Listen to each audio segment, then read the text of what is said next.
Hola a todos, ¿cómo están? Espero que estén muy bien y bienvenidos nuevamente a este canal. Los que vengan me van a decir, no dijiste olis, olis, ¿cómo están? Bienvenidos. Antes de empezar con este video me gustaría hacer una pequeña aclaración sobre el video que subí hace una semana o 2 semanas más o menos del caso de Chris Watts y su familia. En el video yo había comentado que ella trabajaba en una empresa tipo Herbalife, pero con eso me refería a la modalidad de la empresa de vender por comisión y todo ese tipo de cosas. No había dicho cuál era la empresa realmente, pero en realidad tampoco me pareció muy relevante para el caso. Pero quería hacer una corrección porque datos son datos y hechos son hechos. Shannon Watts trabajaba en una empresa que se llama Level Tribe, así que quería aclarar eso nada más. Estoy un poco nuevita con el tema de los casos, pero prometo prestarle más atención a los pequeños detalles porque sé que a las personas que nos gustan este tipo de videos nos gusta también los detallitos para tener todos los datos y todos los hechos correctamente. Así que hecha esta salvedad, pido disculpas nuevamente porque me dejaron un comentario diciendo che, no era así. Y bueno, quería solamente aclarar el tema.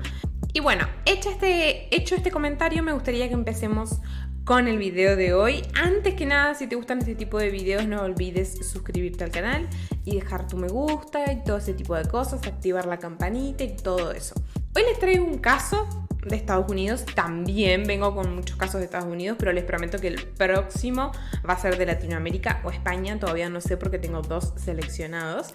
Y si quieren recomendarme algún caso, pueden escribirme a mi Instagram o también en la descripción pueden encontrar un correo electrónico que me dice exclusivamente para esto y me mandan ahí lo que quieran. Hoy nos vamos a ir a Springfield, Missouri, la ciudad de los Simpsons. Si bien Springfield es una ciudad, la gente de la ciudad cuenta que tiene un ambiente como de pueblo chicos, como que todos se conocen, es bastante tranquilo y bueno, es una ciudad pero tiene como esa cosita de pueblo, podría decirse. El 1 de mayo del 2014, esta tranquilidad pueblerina, por así decirlo, se vio interrumpida cuando la policía acude a un llamado del 911 a la casa de Gary y Jen Tarell. La llamada de emergencia es hecha por Jessica Tarell, la hija de este matrimonio que tenía 32 años en ese momento. Jessica dice que no entra a la casa porque tiene como un presentimiento de que algo le había pasado a sus padres y estaba esperando afuera a que llegue la policía. Cuando la policía entra a la casa, en efecto, lamentablemente, lo primero que ve es el cuerpo del padre de Jessica, Gary Tarell, y inspeccionando un poco más la casa encuentran el cuerpo de la esposa de Gary, Jen Tyrell. El primer agente en la escena cuenta que ve a la hija de los Tyrell visiblemente alterada y también comenta que lo primero que ve cuando ingresa a la casa es el cuerpo del señor Gary Tyrell.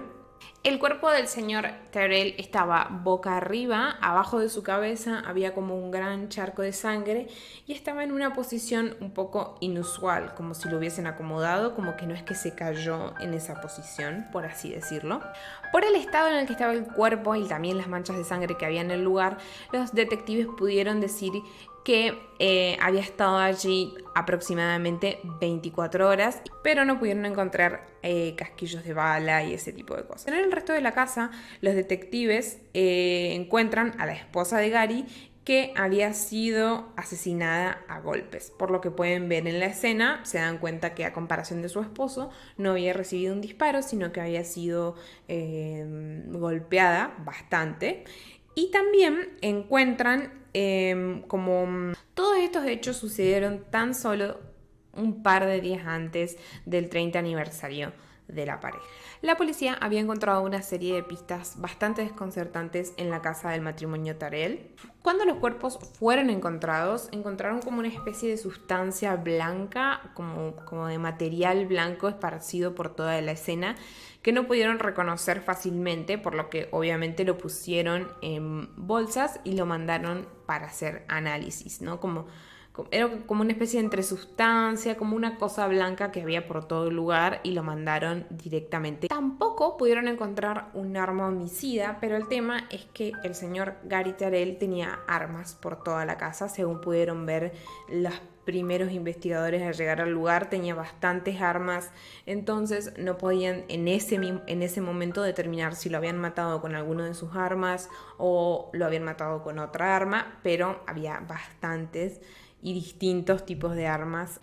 Algo bastante particular de la casa de los Tyrell es que ellos eran como coleccionistas de cosas, entonces los detectives comentan que cuando entraron era básicamente como entrar a un museo porque había cosas por todos lados. Si bien estaba perfectamente ordenada la casa porque dicen que la señora Tyrell mantenía todo en perfecto estado, pero había muchas cosas. Había muebles con antigüedades, con objetos de colección, como que la casa estaba llena.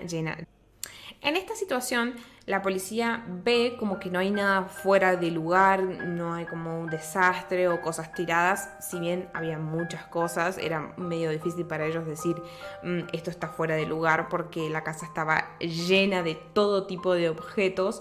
Había colecciones de armas, de flechas, de punta de flechas, de monedas, había muchas cosas.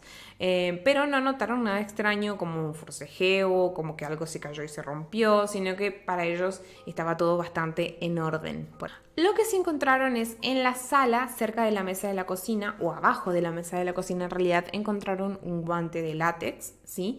Que bueno, que sí parecía fuera de lugar porque estaba como en el piso y había solamente uno, que también recolectaron y mandaron para ver si tenía ADN o algún otro tipo de rastros. Por último, en el garage encontraron una gran caja fuerte que se notaba que había sido como forcejeada porque tenía golpes, tipo raspones y había como, ¿vieron como algo? Como cuando algo de metal lo raspas y salta la pintura, y había como pedacitos de la pintura de la caja fuerte en el piso, lo cual les dio la idea obvia de que alguien había intentado abrirla pero no pudo, y esto apoyó como que la teoría de que había sido un robo que salió mal. También estaba bastante forcejeada la cerradura de la caja fuerte junto con los golpes que tenía y los rasguños y tipo rajaduras que tenían. Entonces, bueno, era obvio que alguien había intentado abrirla y no pudo de ninguna manera. Entonces, obviamente pensaron que fue un robo que salió mal y que, bueno, la pareja fue asesinada por estos motivos, ¿no? Por el motivo de un robo.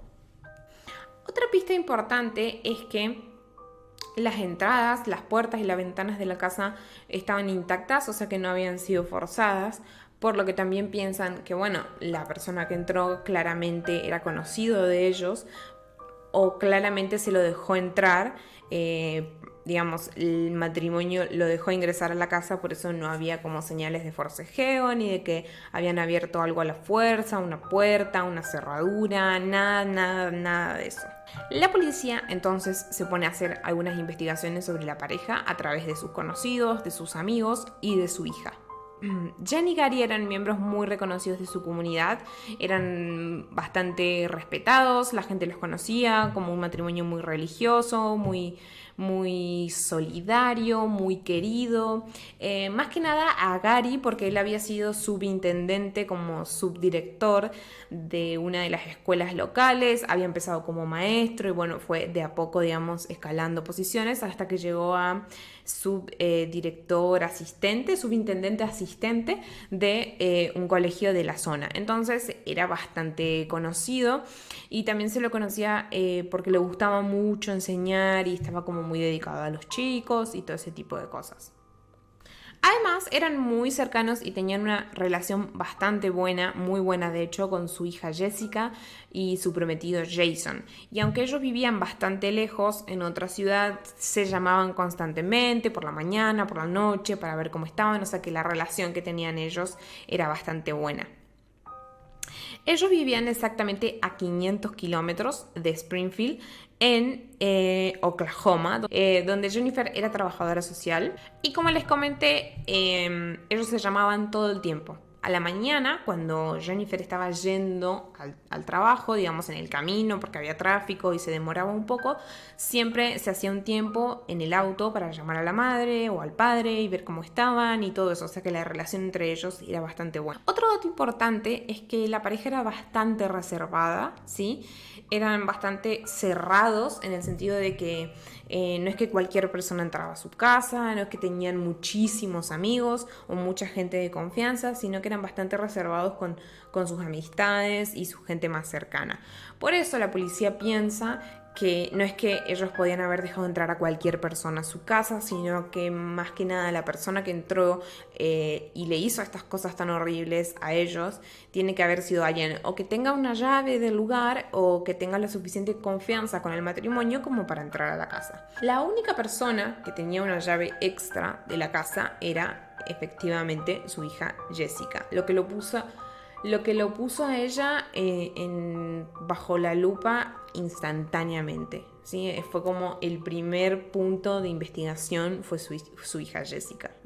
Los detectives entonces le piden a Jessica y a Jason si los pueden acompañar hasta la estación de policía para hacerles una entrevista, para que le comenten más sobre lo que había pasado ese día, cómo se habían dado los hechos, porque recuerden que si bien ella vivía a 500 kilómetros, ella fue quien llamó a emergencias y era ella quien estaba fuera de la casa cuando llegaron los policías. Entonces, la querían hacer más preguntas sobre cómo había sido el día. La pareja explica entonces que ellos habían decidido ese día hacer como un viaje imprevisto, por así decirlo, a la casa de sus padres, porque Jessica no se podía comunicar con su mamá, lo cual le preocupaba bastante porque, como les comenté antes, ellas siempre hablaban. Entonces, esa mañana Jessica llamó, como hacía todos los días, cuando estaba en el auto yendo al trabajo, y la madre no le contestó. Jessica le avisa a su prometido Jason y su prometido le dice, bueno, que pueden haber salido, pueden haber ido a comprar algo, es normal que no estén todo el tiempo en la casa. Entonces Jessica como que se queda preocupada, pero dice, bueno, puede ser que justamente no estén, pero a lo largo del día ella sigue llamando y sigue sin tener respuesta, por lo que se desespera bastante y decide decirle a Jason, bueno, vamos a ver qué está pasando. Por eso es que ellos estaban ahí en ese momento y el viaje había sido totalmente imprevisto, porque en ese mismo momento, en la desesperación de Jessica, ella dijo, bueno, subamos al auto y vayámonos a ver qué está pasando, ¿no? Durante el viaje, que eran 500 kilómetros, es bastante, se tardarán 5 horas, 4 horas y media, depende de cómo manejes. Ella siguió llamando y nadie atendía el teléfono en su casa, por lo que ella estaba cada vez más preocupada y cada vez tenía como esta sensación de que algo les había pasado a sus padres. Recordemos que todo esto fue el 1 de mayo, ¿no? Del 2014. Bien, cuando Jason y Jessica llegan, ella tenía, como les había comentado, una llave del garage. Entonces ella abre el garage y ve que los autos de sus padres estaban ahí, y ahí es cuando realmente se preocupó, porque a dónde pudieron haber ido tanto tiempo que no me responden si los autos están acá. Entonces ahí ella se desespera y no quiere entrar a la casa. Y ahí es cuando hace la llamada al 911 y llegan los policías, y es donde comenzó, digamos, la historia de este video. Ella le cuenta esto a los policías, y a los policías les parece raro, o sea, les resultó raro en ese momento que Jessica estaba como muy informada o muy concentrada en las cosas que tenía su padre dentro de la casa, porque eran cosas de colección, por lo cual eran cosas caras, ¿sí? Eran cosas de valor. Entonces ella estaba como constantemente hablando de las cosas que tenía su padre dentro de la casa, estas colecciones de monedas y todo eso. Constantemente hablaba de eso. Además, en el interrogatorio, ella empezó como a contar cuánto valía exactamente cada cosa que había en la casa, ¿no? Como que ella estaba muy informada sobre todos estos objetos de colección que tenía su padre y cuál era su valor, y como todo muy detallado. Además de todos estos datos que ella había brindado sobre las cosas de su padre, le pide a la policía que no deje que nadie de la familia de su padre se involucre en la investigación. Y la policía le dice, bueno, ¿tenés alguna sospecha de que alguien de su familia le pudo haber hecho algo? Y ella dice, no, es que no quiero, porque es como que ellos van a venir y van a querer llevarse cosas. ¿Sí? Era como raro en ese momento, ¿no? Ella no quería que se involucren en la investigación porque iban a querer llevarse o tomar alguna de las cosas de su padre, ¿no? De estos objetos que él tenía en la casa. Jessica era hija única, como les comenté. No, creo que no lo había comentado, pero era hija única.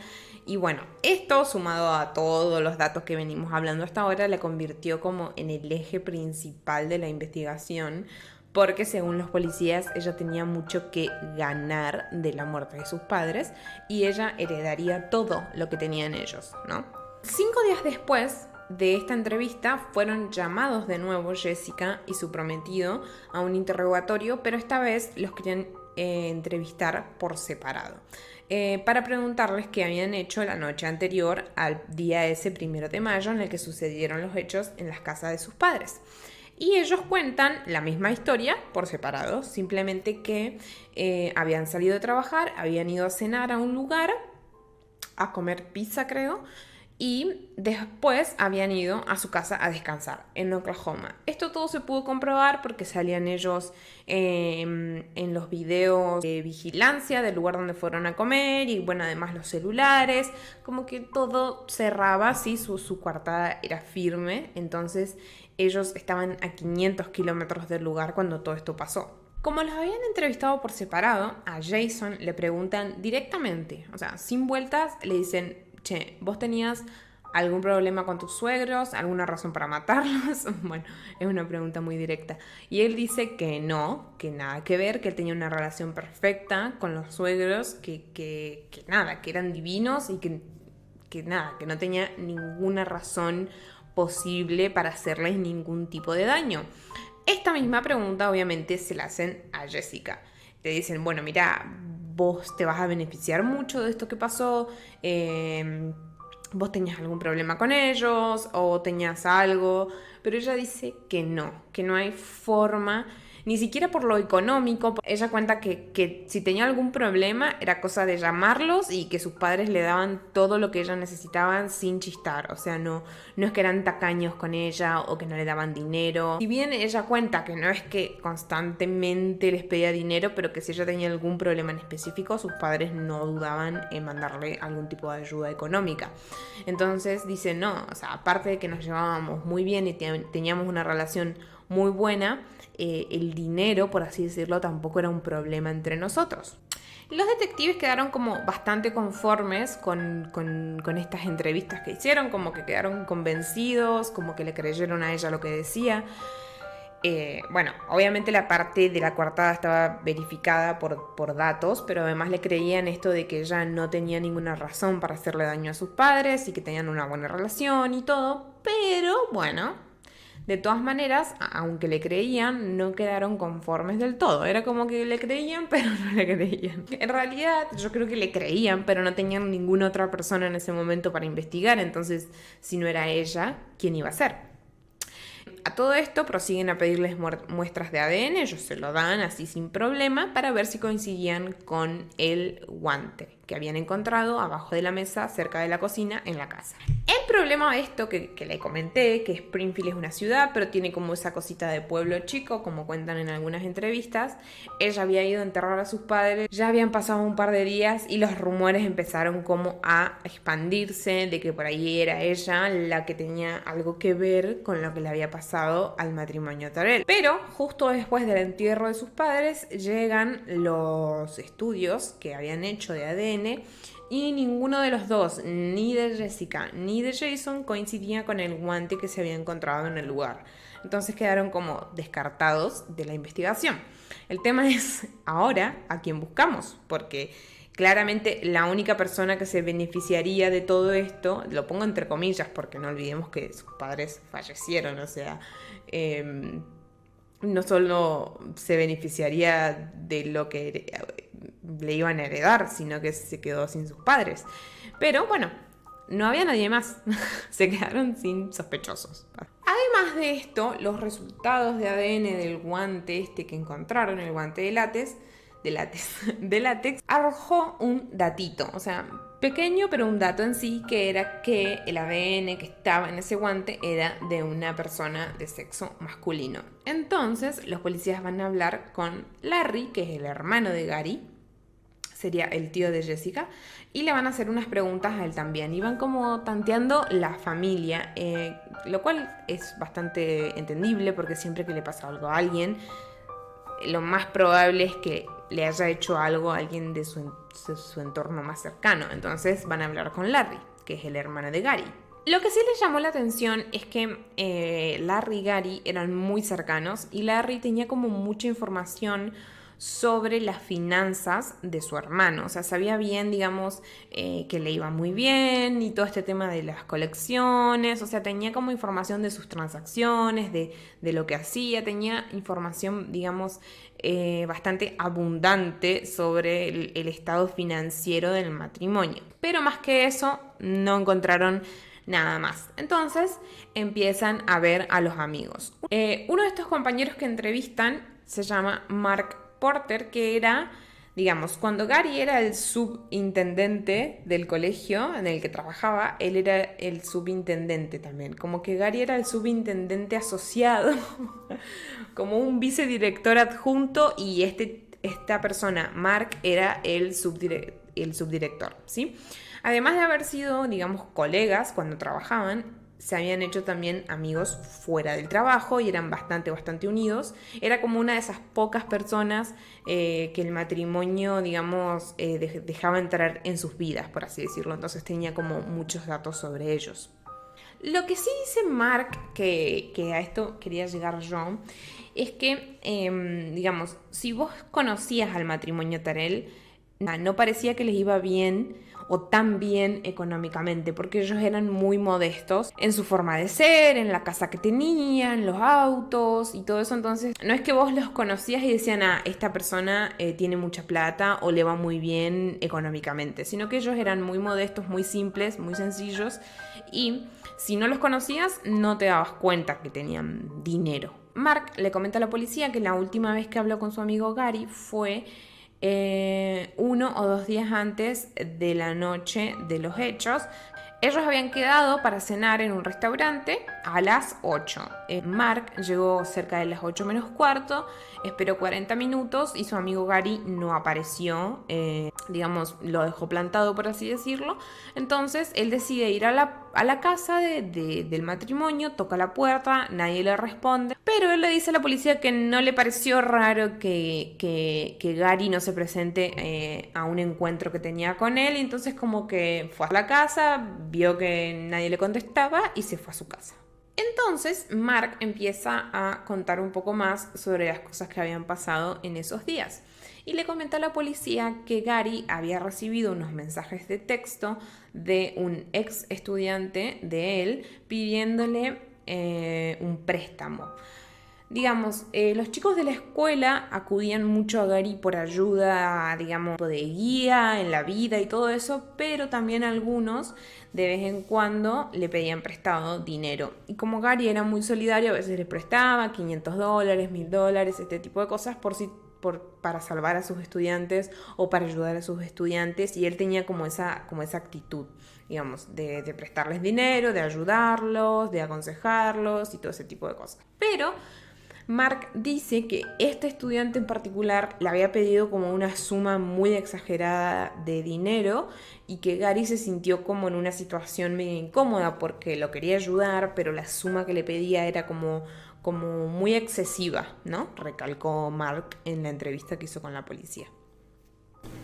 Cuando el amigo de Gary, Mark, cuenta estos datos, como que había plata, préstamos, cosas metidas en el medio, la policía empezó a pensar como que por acá puede haber algo, y pidieron los registros telefónicos de Gary para corroborar esta información de los mensajes de texto que había recibido de un alumno pidiéndole una gran suma de dinero. Bueno, deciden investigar por ese lado. Mientras tanto, mientras pasaba todo esto, la policía había terminado los trabajos en la casa del matrimonio y le permitieron a su hija Jessica ingresar. Bien, cuando ingresan a la casa, Jessica y Jason, que habían estado ahí en varias ocasiones, se dieron cuenta que sobre una de las mesas que tenían como en el living, comedor, una cosa así, solía haber antes unos pedazos de marfil y también había una serie de colmillos de morsa que tenían grabados del siglo XIX. Entre estos, o sea, ellos se dieron cuenta que entre estos colmillos de morsa faltaba uno y uno estaba roto, ¿ok? Entonces, ellos le comentan esto a la policía y una cosa más es que Jessica se da cuenta que en el escritorio de su padre, donde él solía trabajar con su colección de monedas, porque él aparte compraba y vendía colecciones de monedas de oro y plata, faltaba una lata que él tenía donde clasificaba las monedas y las iba poniendo en latas, y que faltaba una lata y además faltaba uno de estos colmillos de morsa y uno estaba roto. No sé si se acuerdan, pero al principio del video habíamos hablado de que la policía encontró como una sustancia blanca que no sabía bien qué era. Se dieron cuenta que era como pedazos o como polvillo de estos colmillos. Entonces pudieron deducir ahí una de las armas homicidas con las que habían matado a la señora Tarell, a Jen, que había muerto a golpes. Pero de todas maneras faltaba uno de los colmillos, porque ellos encontraron uno roto, faltaba uno más. Ese estaba faltante y además faltaba una lata de monedas. Otra cosa es que el señor Tarell tenía todo bien documentado en un blog de notas, en unas notas hechas a mano, donde él registraba ahí todo el tema de las transacciones que hacía con las monedas, que compraba, vendía y todo eso. Y de ahí pudieron obtener la información de que la lata faltante de monedas valía alrededor de $20,000. Con esta nueva información, aparte de haber encontrado una de las armas homicidas, que es bastante importante, la policía elaboró como una nueva teoría de que la persona que había entrado sabía o conocía el valor de estos elementos y se los llevó porque también sabía que era muy fácil venderlas, porque eran monedas de plata y oro. Entonces podría ir a cualquier lugar, una casa de empeño, y vender las monedas y listo. Entonces empezaron a buscar como que quién podría ser a una persona que sepa, por así decirlo, el valor que tenían estos objetos y que sabía que los podía vender fácilmente. Vuelven a llamar al amigo de Gary, Mark, para preguntarle sobre estas cuestiones. Y él comenta que cuando Gary se jubiló, como que se metió a trabajar a full en el negocio de la compra y venta de monedas de oro y plata, y que tenía compradores en todo el país, que él prefería hacer las transacciones cara a cara. Entonces viajaba a diferentes ciudades y vendía o compraba estas monedas. Como él no sabía con quién se iba a encontrar, también siempre llevaba con él un arma de fuego, obviamente, porque él ponía anuncios en distintos lugares, los llamaban de todas partes del país y él viajaba con su colección o su conjunto de monedas, hacía la transacción y bueno. Generalmente se encontraba con sus compradores en hoteles. De hecho, el hermano de Gary en una entrevista le dice que le parecía como que muy peligroso, o sea que la familia y los amigos ya le habían como advertido de que esto que él hacía, si bien le dejaba mucho dinero, podría ser un poco peligroso, que le podía pasar algo algún día, que él no sabía con quién se iba a encontrar, que se encontraba con extraños. Esto lo que hizo fue que pasar como que de una ciudad de sospechosos a infinitos sospechosos, porque él se encontraba con extraños en diferentes ciudades. Esto como que abría el abanico a infinitas posibilidades, y ahí la policía como que dijo, me parece que esto no lo vamos a descubrir nunca, porque el señor Gary Tarell viajaba por todo el país llevando y trayendo monedas, se encontraba con gente que lo llamaban de todos lados, entonces nunca vamos a saber qué pasó. Otra teoría es que él se pudo haber encontrado con alguien, que ese alguien lo siguió hasta su casa, entró y le robó lo que él tenía. Eso también es como otra posibilidad. Entre todas estas idas y vueltas pasaron 5 meses y la policía como que había descartado ya varias pistas. Bueno, la hija obviamente no era. Cuando revisaron los registros telefónicos no encontraron ningún mensaje de ningún alumno pidiéndole plata, o sea que esa es como otra pista que se cayó, y estaba la pista de la lata de monedas perdida, pero esa lata podría estar en cualquier lugar porque el señor Tyrell hacía transacciones en todo el país. Entonces estaban como que medio perdidos. No tenían como mucha idea de lo que había pasado, y ya en los medios locales como que empezaban a decir la policía no tiene idea, no saben qué están haciendo, no tienen ningún sospechoso. Y es como que como que le metían bastante presión a la policía ya en ese momento, porque ya habían pasado varios meses y no tenían ni siquiera un sospechoso a esa altura. Pero acá es donde se empieza a poner interesante la cuestión. Resulta que en Springfield tienen como una ley, como una ordenanza, de que todas las casas de empeño tienen que registrar sus compras y ventas en una base de datos, para que así como que la policía puede rastrear si se vende algo robado o ese tipo de cosas. Entonces todas las casas de empeños tienen que registrar sus ventas y sus compras en esta base de datos. Chequeando en esta base de datos, la policía encuentra una pista interesante. La pista los lleva a una casa de empeño que quedaba a solo 8 kilómetros de la casa del matrimonio Tyrell. Resulta que en la base de datos aparecía una transacción de que se había comprado en una casa de empeño una gran cantidad de monedas de diferentes tipos, ¿sí? Entonces van a este lugar y piden hablar con el dueño le dice, sí, yo tengo el ticket acá, pero en el ticket aparecían $1,300, lo cual era muy poco comparado con la suma que valía la lata que habían sacado del escritorio de Gary, que eran $20,000. Pero se ponen a revisar y resulta que lo que aparecía en el recibo era como el valor nominal de las monedas. O sea, el valor que, no sé, por ejemplo, es como que yo les venda a ustedes un billete de 10 pesos por 1,000 pesos, porque es un billete muy viejo, y en el recibo ponga 10 pesos, nada más, que es el valor nominal de lo que yo les estoy vendiendo, pero en realidad yo se los vendí por 1,000.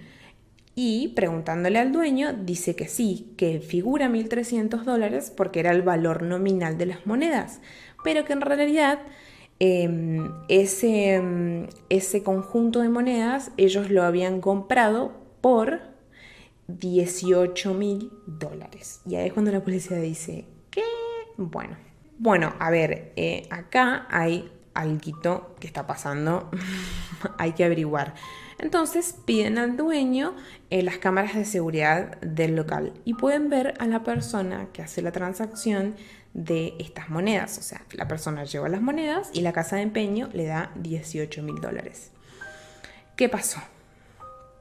En este video pueden reconocer a alguien, nada más y nada menos que Mark Porter, el mismísimo amigo de Gary, la mismísima persona que estuvo 5 meses hablando con la policía tratando de resolver el misterio del asesinato de su mejor amigo. Y la policía se queda como que, ¿what? Mark Porter había ido a esa casa de empeño a vender una lata de monedas por un valor de $18,000. Era todo como que muy sospechoso. Y había ido un día después de que se encontraron los cuerpos de Gary y de Jen. Entonces lo llaman, como lo llamaban siempre, como para hablar, y le dicen, bueno, mira, nosotros encontramos esto. Y ahí Mark les dice que él era como un aprendiz de Gary. O sea, como que Gary le estaba enseñando el negocio de la compra y venta de monedas de oro y plata, y que no era nada anormal que él esté en una casa de empeño vendiendo monedas, porque él estaba aprendiendo de Gary y que él también tenía monedas y todo ese tipo de cosas. La policía le dice, bueno, perfecto, o sea que esas eran tus monedas, digamos, no eran monedas robadas, ¿podrías darnos una muestra de ADN? Y ahí él dice, quiero un abogado. Y dice que prefiere hablar con un abogado porque él había estado muchas veces en la casa del matrimonio Terrell y que su ADN podría estar en cualquier lado porque como eran amigos, él estaba siempre en la casa. Pero ellos en realidad necesitaban el ADN para compararlo con el guante, no con las cosas de la casa. Pero él se negó, pidió un abogado y se fue. O sea, si bien el video era como bastante incriminatorio, no era suficiente. Necesitaban un poco más, porque ese video solamente probaba que él tenía las monedas, que él decía que aparte eran suyas. Le faltaba algo que pruebe lo que había realmente pasado con el tema de los asesinatos. Y ahí es cuando empieza como una cacería por el ADN de este señor. La policía lo siguió durante 3 meses hasta que un día el señor Mark estaba tipo en una concesionaria o en un taller esperando que le hagan un cambio de aceite a su auto mientras tomaba algo en un vasito de papel. Cuando se fue, dejó ese vaso apoyado como en una mesada, como en un mostrador, y ahí mismo, como él estaba todo el tiempo siendo seguido por policías, uno de los policías rápidamente fue, agarró ese vasito y se lo llevaron a analizar. ¿Y qué creen? Pues sí, mi ciela, el ADN coincidía perfectamente con el guante de látex que habían encontrado. 2 semanas después de esto, de esta confirmación del ADN, lo arrestaron a Mark. Cuando se estaba bajando de su auto, le dijeron que quedaba arrestado por el homicidio del matrimonio Terrell y él dijo, ok, eso fue todo lo que dijo y se fue preso. Así, tal cual. Resulta, ustedes se preguntarán por qué, era el mejor amigo, qué pasó, en qué momento, qué pasó. Resulta que Mark tenía una doble vida. Él, aparentemente, en la comunidad era como el ex director de la escuela y todo el mundo lo quería y era muy respetuoso y aparte la gente lo respetaba también mucho y lo veían como un hombre de negocios muy exitoso porque él después de trabajar en la escuela, cuando se jubiló, empezó otro negocio y como que lo veían que le iba muy bien y que todo estaba bien en su vida, etc. Pero él tenía un secretito, que es que era adicto al juego. Tenía muchísimas deudas, o sea, muchísimas deudas por apuestas y todo este tipo de cosas y siempre estaba como pidiéndole a Gary que le salve las papas, por así decirlo, en lo que son los temas financieros. Entonces, ¿qué desató toda esta cuestión? Él le había pedido unos días antes al asesinato del matrimonio Terrell, le había pedido, agárrense, le había pedido prestado $250,000 y Gary le dijo no, o sea, no te puedo prestar esta suma de dinero. Y Gary se lo contó a su hermano Larry. Y Larry le dijo lo mismo, no le prestes la plata porque no te la va a devolver nunca porque tiene muchísimos problemas de deudas. Y aparte que es adicto al juego, entonces tranquilamente puede ir y en vez de pagar sus deudas, apostar los $250,000 y no los vas a ver nunca más. Entonces Gary le dijo, no, mira, no te puedo prestar esa plata. ¿Cuál es la teoría, digamos, que armaron los investigadores y la fiscalía? Que Mark había ido a la casa y que se encontró con Jen, que Gary no estaba, y que intentó como que convencerla de que lo convenza a Gary que le preste la plata, que realmente la necesitaba. Y como ella le dijo que no, agarró y ahí la mató. O sea, como que Gary no estaba. Gary llegó después y se encontró como con esta escena y ahí su amigo Mark, le pega un tiro en la cabeza y ahí muere. Después de esto, él intenta fallidamente abrir la caja fuerte y como no le queda otra y él necesitaba plata, agarra y se lleva la lata de monedas, que no era ni cerca la cantidad de plata que él necesitaba, pero es como que, bueno, ya maté a mi mejor amigo y a la esposa, más bien me llevó algo, ¿no? Como para que no sea en vano, un loco total. Bueno, esta es la teoría que tienen los investigadores. Resulta que llega el momento del juicio. El 26 de agosto del 2015, Mark se declara culpable de 2 cargos por homicidio en segundo grado para evitar la pena de muerte. Chan. Él se declara culpable y obviamente es condenado a cadena perpetua.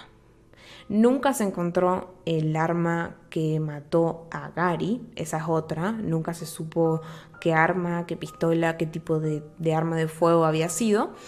Sospechan que, bueno, la tiró en algún lugar y nunca la encontraron. Y tampoco se encontró los colmillos esos que faltaban, porque habían encontrado uno que estaba roto, pero faltaba uno entero, y eso tampoco lo encontraron. Asumen que Mark lo había vendido en algún lugar y que, bueno, no lo iban a encontrar más. Como les comenté, Mark, el amigo, fue sentenciado a cadena perpetua y ahí está, pudriéndose en la cárcel. A todo esto me quedó como un mensaje de bastantes entrevistas que estuve viendo, y es que la hija del matrimonio dice que todo el mundo se fijó en ella como la que más tenía para ganar, pero en realidad que ella fue la que más perdió, porque perdió a sus padres y todo el mundo la vio como, ay, ella es la que más se beneficia, la que más gana con todo esto. Y en realidad ella fue la que más perdió, porque perdió a su madre y a su padre con los que tenía una relación excelente, por culpa de este amigo, ¿no? Así que hasta acá llegamos la historia de hoy. Espero que les haya gustado, porque la verdad que es una historia bastante triste, no tiene ningún final feliz, nada. Bueno, tiene un final que lo encontraron, hay un montón de casos que quedan sin resolver, y por lo menos Mark está en la cárcel pagando por lo que le hizo a su amigo y a su esposa. Así que espero que les haya entretenido por lo menos esta historia. Si les gustó este video, no se olviden de dejarme un like. Si quieren comentarme algún caso, también pueden hacerlo en los comentarios o en el correo que está en la descripción de este video.